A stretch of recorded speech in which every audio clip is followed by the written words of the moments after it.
Hello, Raider Nation. Welcome to another edition of the Believe in Raiders podcast presented by FanDuel. I'm Dennis Ackerman, pleased to be joined, as always, by former Raider great Stanford Route. Stan, how we doing? Pretty good, my man. Training camp's already started. I'm pretty sure you probably got a couple of scuffles out there in every practice that's going on so far, man. And you just got to love this time of the year because that's what we're all about. Like, we all eat, sleep, and drink football. All right, Stan, let's focus on the Raiders now. Last week, we took a look at the offense in terms of grouping. Let's go ahead and focus on the defense this week. Yeah. Your side of the ball, Stan, 8 years on that side of the ball. We'll do the same drill position group. Is it the same? Is it better or worse? And Stan, I want to start with the defensive line.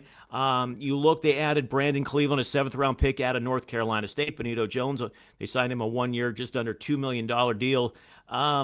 Stan, you still got the holdovers, Tonka Hemingway. Rob Leonard obviously going to a 3-4 defense. Yeah. Adam Butler played well as last year. Now, I'm not talking about the edge rushers. This is just the inside guys. Yeah, the interior guys. Better, worse, the same?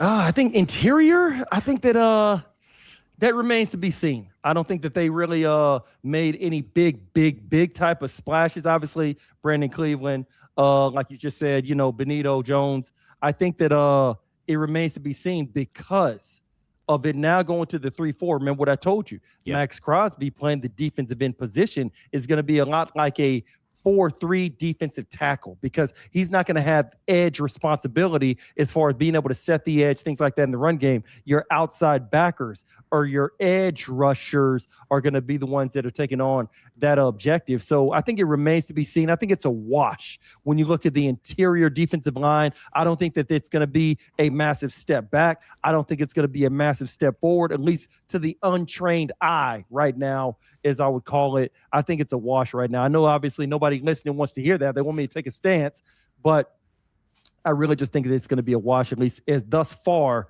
while we're starting off training camp. Yeah, Stan, beg your pardon. I think it's the same. I thought that the Raiders would address this in the draft. They did not. Maybe they're banking on Tonka Hemingway. I mean, he ended his rookie season on a high note. I was looking at the numbers, 4 sacks in the final 5 games. Obviously, he's going to have a bigger role. But right now, I mean, if you just look on paper, which we're doing, obviously, I think it's the same as last year. So we'll see how the silver and black and that part of the position group adapt to the new 3-4 alignment on defense. All right, Stan, now I want to get to the edge rushers if we can. And obviously the Raiders parted way with Tyree Wilson, a former first-round bust. They traded him to New Orleans. They added Kwity Paye. 3 years, $48 million coming over from the Indianapolis Colts. They signed Kieron Crawford, third-round pick out of Auburn. I think that one raised some eyebrows. Obviously, Max Crosby is back after the trade was rescinded by the Baltimore Ravens. So, Stan, is this group better, same, or worse than a year ago? I think you're going to see him be better. I think that Kwity Paye, obviously coming over from the Indianapolis Colts, that 3-year, $48 million deal, I think that that's going to be an upgrade over what we've seen out of a Tyree Wilson, simply because I don't think Tyree Wilson is set for a 3-4 type of scheme, being a stand-up edge rusher, kind of like a TJ Watt type of outside guy. So just off of that alone, I just think that this is going to be a better fit, having Kwity Paye being that outside edge rusher versus a Tyree Wilson, who is more of a hand in the dirt 4-3 type of defensive end, like a Jason Pierre-Paul from back in the day with the Giants and the Bucks. Stan, I agree. I think this group is going to be better, and I was looking at Paye's numbers. I mean, he had 30.5 sacks in his 5 seasons with the Colts, including 20.5 in his last 3 years. They also re-signed Malcolm Kuntz on a one-year deal, Stan. He's a year removed now from a knee injury, which caused him to miss all of 2024. Stan, let me ask you this, and maybe this is just me being an armchair quarterback, but I look at Max Crosby. Obviously, the trade fell through to the Baltimore Ravens. The Raiders acquired 2 first-round picks. The Raiders got Crosby back, and the Ravens went their own way as well. I wonder if this group is going to be improved. I think it's going to be improved. That might mean a little fewer snaps for Crosby, make him a little bit more refreshed. And I think, this is a cliche, and sometimes I don't like to use it, but for now, I think Crosby could be playing with a huge boulder on his shoulder. Not a chip, but a boulder to prove everybody wrong that there was nothing wrong with my knee, and I'm going to come back with a vengeance, and I'm going to show you that I'm going to have one of the best years of my career. With that being said, Stan, the Raiders traded him once. I wouldn't be shocked, come trade deadline, the Raiders floundering, if they would look to move him again. What do you think of those 2 statements that I just made? I definitely see where you're coming from because Max Crosby was a 4th-round pick, 2019. Right. You remember that same year the Raiders took Cleveland Farrell, top 10 pick out of Clemson, and because of the vengeance that Max Crosby had, remember his rookie year he had 10 sacks. I know. So based on the vengeance that it seems like he's had ever since he entered the league, I don't think that you're going to see anything more motivational from his perspective because he's already had that. Now, I get it. The knee thing, people want to see, is his knee really bothering him? What have you? That's one way of looking at it.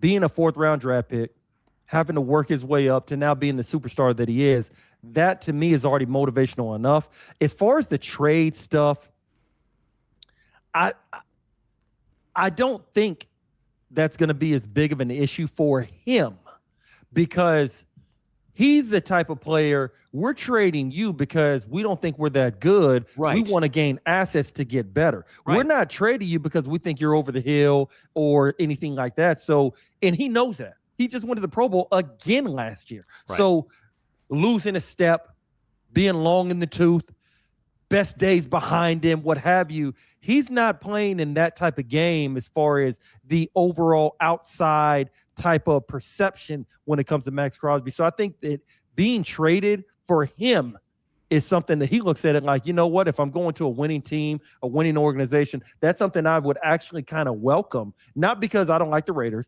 but I want to win. And I'm not going to be playing forever, so I want to strike while the iron's hot. I think he's going to look at it more so from that perspective than oh, my God, they don't want me. They think I'm over the hill. They think I've lost a step. Now, if it's another situation where they're drafting somebody high at his position, that's when I think you may start to see that fire being lit up underneath him, like what possibly could have been the narrative when the Raiders drafted Tyree Wilson out of Texas Tech a couple years ago. All right, Stan, let's move on to the linebacker position, and I think this is the position that got the biggest overhaul in the offseason. Obviously, Jamal Adams is gone, Devin White is gone, Roberts is gone, Quay Walker comes over from the Green Bay Packers, 3 years, $40.5 million. Nakobe Dean from the Philadelphia Eagles, 3 years, $36 million. Stan, better or worse, same? I think they're going to be better. Yeah. I think that Nakobe Dean coming over from the Philadelphia Eagles, that's somebody that's going to have a championship type of mindset. You look at him coming out of the University of Georgia, 2nd-round pick, so he knows how to win. He's been around winning for the last several years, college and pro. I think that he's going to bring a much more professional championship type of mindset to the black and silver. Doesn't mean that it's going to equate to the Raiders all of a sudden being Super Bowl contenders, but that's somebody who plays at a high level. That's somebody who knows how to win, somebody who's been in big games, somebody who also can bring the young guys along with somebody who's a leader on the team like a Max Crosby. Now Nakobe Dean can go ahead and also be a part of one of the elder statesmen, the leaders, the captains, just because of everything that he's done in his career up to this point. And then I think that Quay Walker coming from Green Bay, another championship type of organization. We all know the Green Bay Packers are a well-run team, and I think that simply coming from stable teams, organizations, situations, I think that that's going to bode well for stability within the defense side of the ball because there's always been so much turmoil. There's always been so much turnover. Having those two guys manning the middle at the linebacker position, I think it's just going to bring some stability. It's going to be able to go ahead and calm the waters. I think whenever things get rough out there in those treacherous waters for the Raiders. And I think that having those older guys, those veteran guys, I think is going to pay big dividends. Stan, let me ask you this. You mentioned how well-run organizations the Packers are, and the Eagles are as well. They're two of the better-run organizations that we have in the NFL. How much not only are these two guys in particular, going to help on the field, but in that locker room, Stan, trying to change the culture, which has been just downtrodden for so many, almost like decades, with the silver and black. And that's why I said I think having those guys being the veterans, even though they're younger than the guys that just left the Raiders, they're still thought of as veterans within this league because now they're on their 2nd deal. They already had their 1st deal where they got drafted, played for a number of years with that organization, now moving on to another team. And I think that, like you just said, in the locker room, those moments where everything is going haywire, those moments where we're getting gashed out here on the football field, somebody being able to go ahead and calm the defense, somebody being able to go ahead and make the right checks, make the right moves, make the right calls, because you have Robbie Leonard, who's the DC. Guess what? He's on the sideline, or he's going to be up in the booth. He's not going to be out there on the football field. There's going to be times where in the locker room, in the huddle, you're going to need that elder statesman. You're going to need that voice. You're going to need that captain type of moniker that's going to be coming from somebody. Can't just always come from Max Crosby. He may not even be there after the trade deadline, but a Quay Walker, and Nakobe Dean is going to be there. And I think that's going to pay big dividends, just because you need to have that voice that is going to be able to go ahead and calm the nerves of everybody, because you're still going to be young in the secondary. You're still going to be a little bit inexperienced. Obviously, you got a Teron Johnson. We're going to go ahead and get to him in the next couple segments, but it is so paramount that you have some sort of veteran leadership at that linebacker position, because that right there is what controls all of the defense. It's thought of as the quarterback of the defense. Stan, give me a couple. Who are those guys? Give me a couple names when you played for the Raiders. Oh, wow. Kirk Morrison. Okay. He was one guy that always got us lined up, always did the right thing and knew exactly where to go in many different junctures. We had obviously Nnamdi Asomugha. He played corner, didn't play at linebacker. Derek Burgess, defensive end, stud, all-pro, Pro Bowler for a couple years with us.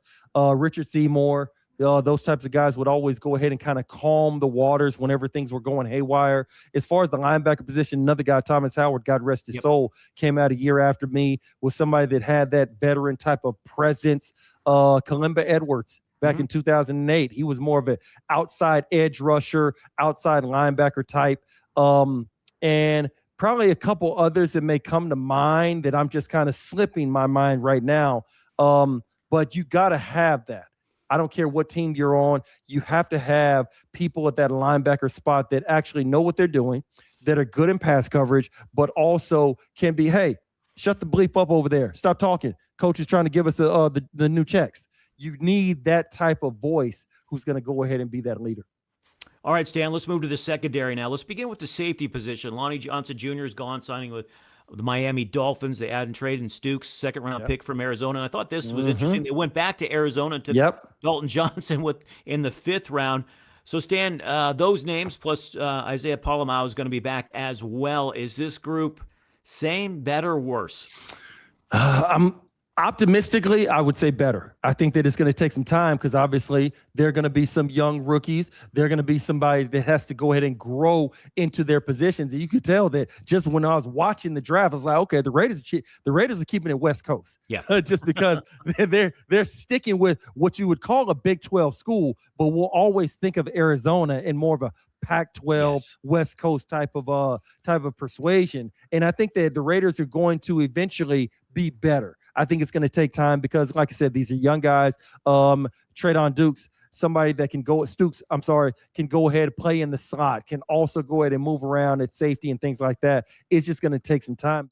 Yeah, Stan, right now I kind of feel like it's the same, but I feel like this group could be better. And I didn't mention Jeremy Chin. I mean, he was solid last season, well over 100 tackles, a pair of forced fumbles. So I believe he's going to still play multiple positions on the field. I imagine all these guys are going to get some time at some point, Stan, to see who finally meshes well with whom. So right now, I'm going to stay the same, but I do feel optimistic about this group, although it is young, and we'll see. So let's go ahead now and turn to the corners. Stan, you played 8 years at that position. You mentioned Johnson. They traded for him from the Buffalo Bills. Jermod McCoy, who seems to be talent-wise, first-round talent. First-round talent, Tennessee. Yep, they got him in the 4th round because of knee issues. Hezekiah Masses, 5th-round pick from Cal. So, Stan, to go along with Eric Stokes from a year ago, and you still got Darian Porter back as well. You played this position, Stan. Is this group the same, better, or worse? I think it can be better. Teron Johnson, I bet say about 3 years ago, I felt like he was by far, hands down, the best nickelback in the NFL. Obviously, injuries, obviously age has caused him to take a step back. That's why Buffalo was so willing to trade him. I still think he's a very, very fine player, and he's going to pay big dividends for the black and silver. You look at, and like you just said, a young guy out of Tennessee. He's somebody that I think is going to surprise. I really, really do. Jermon McCoy, because first-round talent. Obviously, the injuries caused him to go ahead and fall in the draft. I think that when he's able to go ahead and get his footing, when he's able to go ahead and get acclimated to the defensive scheme, get acclimated to the plays and things like that, and finally being all the way healthy, I think that he's going to do some good things for the Raiders. So I think that, once again, just like at the safety position, right now, initially, you're not going to see improvement. You're going to see a wash. But I think that by the end of the season, this is going to be an upgrade over what you saw last year out of the black and silver DBs. I'm sorry, the corners. Believe in Raiders podcast presented by FanDuel. Thanks for listening, and don't forget to hit subscribe, leave a 5-star rating, and write a review. You can find us on Apple Podcasts, Spotify, Amazon Music, YouTube, or wherever you get your podcasts. For my partner, Stanford Route, I'm Dennis Ackerman. Thanks so much for listening, and may all your punts find the coffin corner.